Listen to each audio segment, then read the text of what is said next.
Chronicler's Note: The Misfits investigation has continued exactly as investigations always do when my lady is involved, with locked doors, blood-stained halls, and the kind of team bonding that involves improvised furniture-based discipline.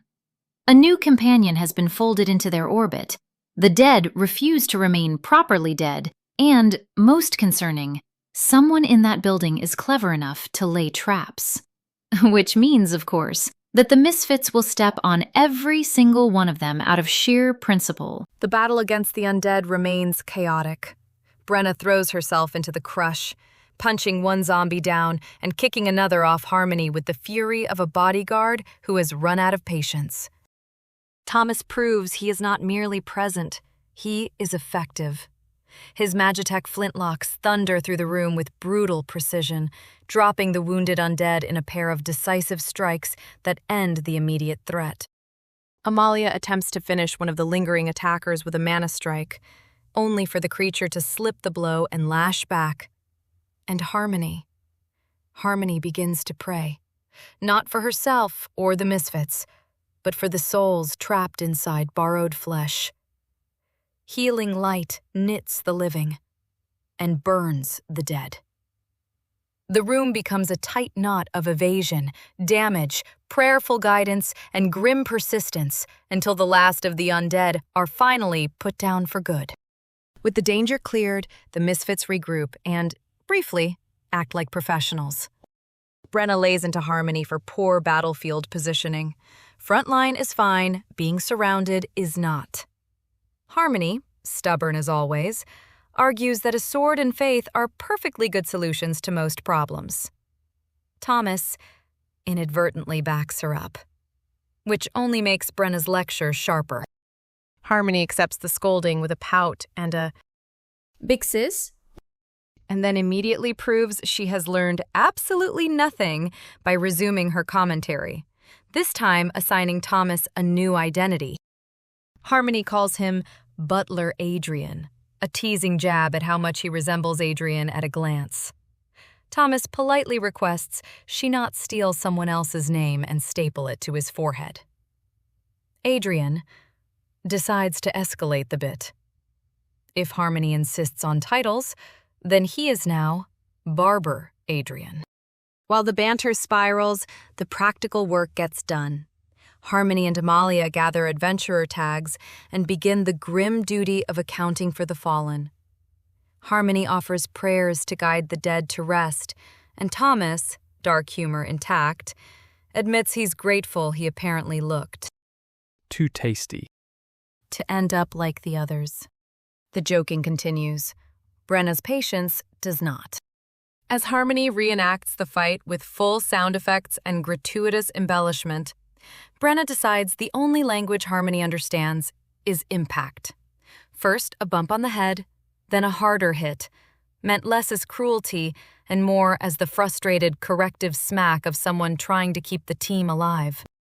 Harmony protests. Brenna reaches for a nearby table. This is not a metaphor.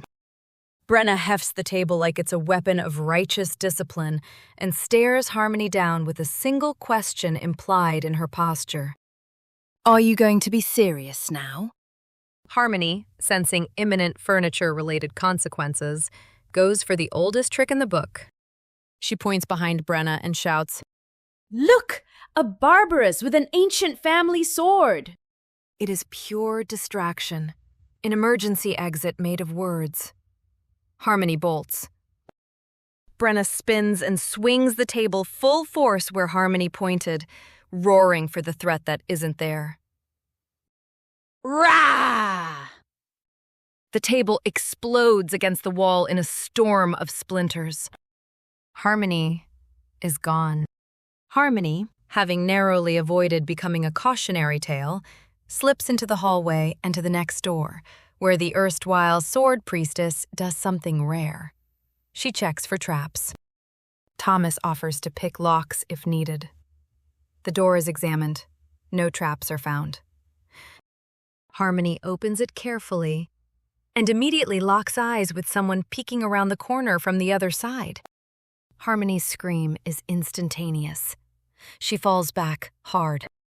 Thomas brings both flintlocks up and issues a short countdown for the unseen presence to identify itself. No reply comes. Brenna, meanwhile, kicks in the doors leading off the other side of the dining hall, her aura one of open fury, only to reveal a hallway with more doors. The Drake girl spits a violent challenge and charges for another. Elsewhere, Adrian opens the door Harmony peeked through to reveal a small study with a mirror set near the entrance. Pitying glances are levied at Harmony as the Misfits begin to search the room. The Misfits continue their search. Ah! Until a scream tears through the silence from the east. Everyone moves at once. They race down a dark corridor lined with closed doors and a faint, unnatural draft. Brenna is called for. No answer. The fear shifts shape. Not what is in here, but where is Brenna? Amalia approaches a door with care and barely jumps back as the floor beneath her suddenly drops away. A hidden tile rotating to reveal a black pit below for only a moment before snapping back into place. The trap resets. Clean. Professional. Patient. Thomas attempts to disarm it and nearly overleans into the opening, catching himself only by grabbing onto Barden's leg. The group debates solutions. Rope, brute force, smashing the tile, while the reality settles in. Brenna had screamed. Brenna had vanished. And the building is now actively trying to claim the rest. Meta summary. Session 11 is the campaign's tone in its purest form. Horror architecture plus party comedy plus real danger underneath. The fight is tight and tactical. Thomas earns his keep fast, and the post-combat decompression slides smoothly into character-driven friction, especially Brenna's rising intolerance for Harmony's constant bit-making.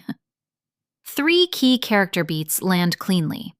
Butler Adrian works as a visual gag and a social test. Thomas immediately has to establish boundaries without rejecting the group. Brenna's table threat isn't random slapstick. It's the visible symptom of mounting stress, exhaustion, and genuine concern that Harmony's humor will get someone killed. Harmony's fake Barbarous is classic Harmony. Playful cowardice weaponized into an escape plan. The episode ends on a strong hook.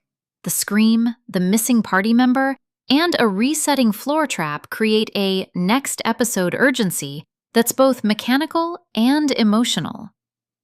Whatever is in that building isn't just dangerous, it's prepared.